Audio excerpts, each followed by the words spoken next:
All right. Well, welcome everybody. Very excited to be here with you. Thanks for coming to the session after the keynote. My name is Rob. I'm a manager in the data engineering practice at BDO Canada. I'm very excited to be partnered with Soda here today to talk to you about how clean data is impacting clean energy. So a little bit about BDO. We are a global consultancy firm. We're based out of BDO Canada, me specifically. And the BDO Digital brand is the technology advisory arm of BDO, which is a more general consultancy. We offer many different products and services from cloud computing, migrations, business applications, and of course, data and AI. Working in many different industries from financial services, insurance, manufacturing, and energy, which we're going to talk a little bit more about today. We're partnered with many of the leading cloud technology platforms, Soda, Microsoft, and we were very proud to be the recipient of the 2024 Microsoft Partner of the Year. So why is clean data impacting clean energy? What are some of the use cases around clean energy? There's many different factors that go into producing and maintaining clean energy production. Grid optimization, obviously a really big one. You want to make sure that you're producing the right amount of energy to meet the demands of the grid. You don't want to overproduce, you don't want to underproduce, you want to make sure you're striking that right balance. And what happens when you don't hit that balance? If you underproduce, you may need to spin up more non-conventional or less efficient energy production methodologies. And as an example, a typical coal generator takes about 16 times more energy to produce the same amount of output. You've got different market compliance and regulatory issues, so you need to report your greenhouse gas emissions in your different efficiency operations. You want to make sure that you've got good data that you can fall back on to really back up those validations if they ever come into question. You may expand into different areas as well. Maybe right now you're doing one particular type of generation, and then in the future, you want to submit some grants to expand your operating. Having that data say, this is exactly what I'm going to do, these are the emissions, it really expedites that process. Revenue accuracy, you want to make sure you have really good metering data, how much data is coming in, how much data is going out, not only for your benefit, but the benefit of your customers as well. You want to make sure you're correctly charging them and you don't have any revenue gaps. Downtime reduction is a big one. As you can imagine, there's a lot of machinery, equipment, and operating material that goes into producing energy. And having good, clean data can help you for predictive maintenance and makes you more proactive instead of reactive to these scenarios. And when you have unplanned maintenance, that impacts all of the things that we've been talking about. You may need to spin up less energy efficient methods of production. And market responsiveness, especially in the clean data energy space. We're heavily reliant on weather and forecasts and what's actually happening at the time. And as most people can probably attest, weather forecasts aren't always the most accurate thing. So having good, clean data allows you to adapt and adjust as needed.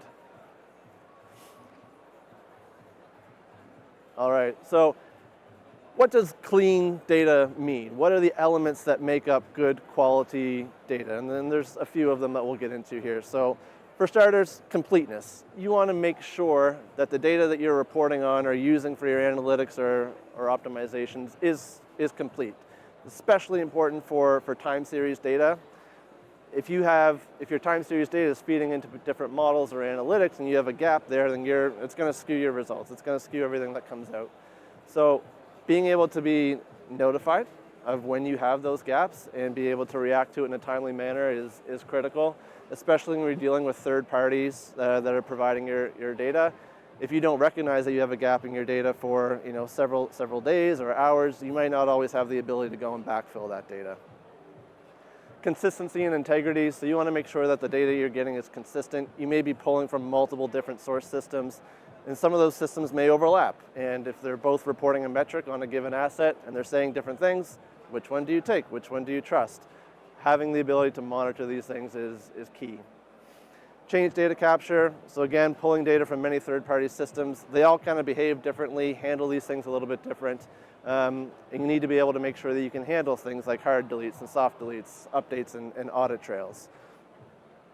Data ownership, that's a big one that we see all the time. When there is an issue with the data, Who owns it? Who's responsible for fixing it? Who is the subject matter expert for onboarding these systems? Many times we'll go into clients and like, oh, it just works. The guy that built this retired 5 years ago and it's just been working ever since. So we don't always have the methods to maintain those. Schema evolution, if there's any data engineers that can probably appreciate this one.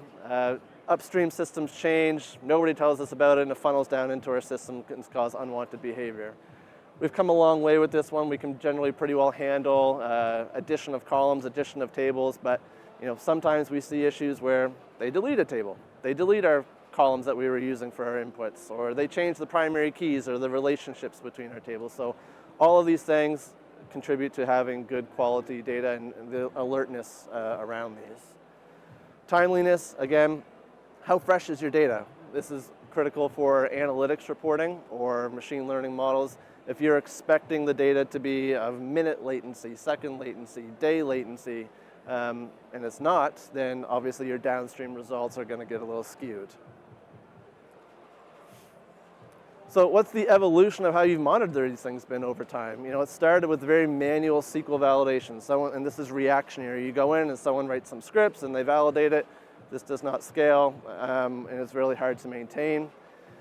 You can get embedding these into your pipelines, and again, that puts some automation into it, but there's still a lot of, you still have a dependency on the technical teams. The business teams are still askew from there. You got data profiling tools, which will help you see, what's my mins, my maxes, my nulls, my percentage of things. You get some monitoring platforms to try and wrap all these up and make it a little bit more user-friendly, but you still have a heavy reliance on the maintainability of these things. You want to add something new, or you want to change something, you got to do a little bit of back and forth. You've got some data quality frameworks, which aim to make these a little bit more adaptable and time to value. But now we're into the more modern data age where we've got fully managed quality platforms. Soda.io is one of those that we're going to talk a little bit more about today. So getting into our use case here, we had a client, a leader in the clean energy production. They have a wide portfolio of hydro, wind, solar, and storage facilities, 8,000 megawatts of generating capacity, and they're committed to reducing carbon emissions and having a cleaner world that we live in. So they came to us with this particular use case. Again, they have a portfolio of assets. These particular ones were wind generation and hydro generation for power. These two assets all funnel through the same transmission lines, and that transmission line has a throughput capacity. So we can generate more energy than it can throughput, and we want to make sure, coming back to that first slide, that we're meeting the market demands. We're not overproducing, we're not underproducing. And at the time, there's renewable energy credits that the government provides, so you're more highly incentivized for producing wind energy than hydro energy. So when conditions are favorable, we want to make sure that we're producing as much wind energy and then balancing that out with the hydro or other energy producers to meet the demands at the time. So this was the problem that they came to us with. And like any data problem, we want to start at looking at their data estate. What data do they have? What platforms are they using? What systems can we leverage to solve this problem? And what we saw with them was not unique to what we see with many clients. They had siloed data sets, fragmented ownership. Working with the data was really challenging, and there was just an overall lack of trust in the data. So we started with a baseline. We needed to collect all this data, centralize it in one spot, and make it usable, make it visible, make it reliable. So we built a data platform centered around the data intelligence platform on Databricks that aimed to pull in all of this data from these multiple different sources, weather, forecasting, wind, hydro, operational use cases. There's about 35 different data sources that we're pulling in right now. They range from APIs, SFTP servers, relational databases, event streams, all types of things. Right now we're pulling in about 10 gigs of data a day, and we've got about 50 terabytes of historical data that we're leveraging here. And as the data evolves through the platform, we've got many different checks and balances to ensure that that quality improves as it migrates down to our gold layer where it will be consumed. So now that we have all of the data centralized, it's easy to query, it's easy to access. Before we can actually take action on that, we want to make sure that the data is of sound quality. And this is where SODA comes in and really helped us out in this department. Soda has many features. I'm going to highlight a few of the ones that we really enjoy and distribute to our clients. On the right here, you'll see kind of just the main graph. It's your quick snapshot of how healthy is my data, how are things trending over time, how many checks am I running, where am I failing, how many users, all of my important information in one spot here. And of course, you can drill down into any of these. If you see like, hey, I've got more failures today, or my health score has declined, what's contributing to that? You can navigate into that and see where things are going wrong. But what we loved and what really resonated with some of our clients is the shared responsibility model that Soda offers. It decouples that business layer and the technical layer. Business users and technical users can both author rules right inside the Soda platform. In the UI, we've got some new features that allow you to switch between a nice GUI and right into the code. So really bridging that gap. You can also have different layers of governance in terms of who can author rules and what their process flow looks like. You can have business users that just automatically, they can write a rule and it will run on the next scan. You can have an approval process in there to say this person can request a rule, but it needs to be reviewed before I'm going to actually allow it to go and run. We've got full lifecycle coverage, so checks built in at different layers of your platform.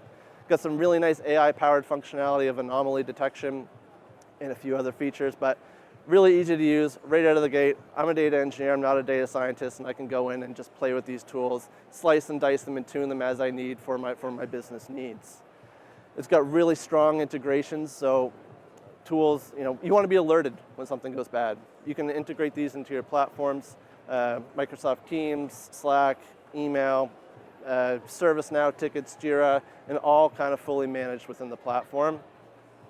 And so there's many features here that are very valuable to our clients. So now that we've got the data in, it's from all of our systems, it's cleaned, it's trustworthy, we're ready to come back and talk about our use case.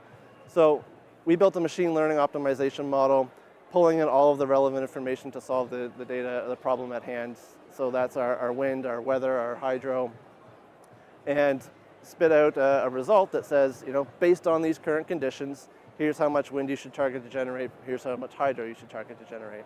And we've had a really positive response with this. We've had a projected return of 380% over a 5-year period. And while that's a financial return, it all kind of distributes down into the different layers. We have further financial rewards because we're producing more optimized energy at the right rates. We're not paying penalties or regulatory compliance for overconsumption or overproduction, rather. We've got improved time to forecast. And more than anything, we've restored the trust in the data for our client. And this platform that we've built has become a launching pad for many other experiments and use cases that they've wanted to build. And not only that, we built an environment where they can very quickly iterate on ideas. They can say, hey, I've got this idea, I want to test it out. They go, they play with it. It's like, oh, it works or it doesn't work. And they can fail fast, if you will. And you can quickly gain those insights, launch into your next product, and all of this stuff makes it very easy to integrate into the platform, into Soda, and all of this in the spirit of renewable energy and driving a cleaner environment. So obviously there's a whole team behind this. I was the lucky one that got to present to you guys today. Very privileged to do so, and thank you for Soda for allowing us to do this. The team at BDO here, feel free to reach out to us for any questions or you may have. Definitely go check out the Soda booth if you haven't. Full demos there and can show you the full capability of the platform. We've got a few minutes left. I'm happy to take any questions or just come find me after the session. Thank you.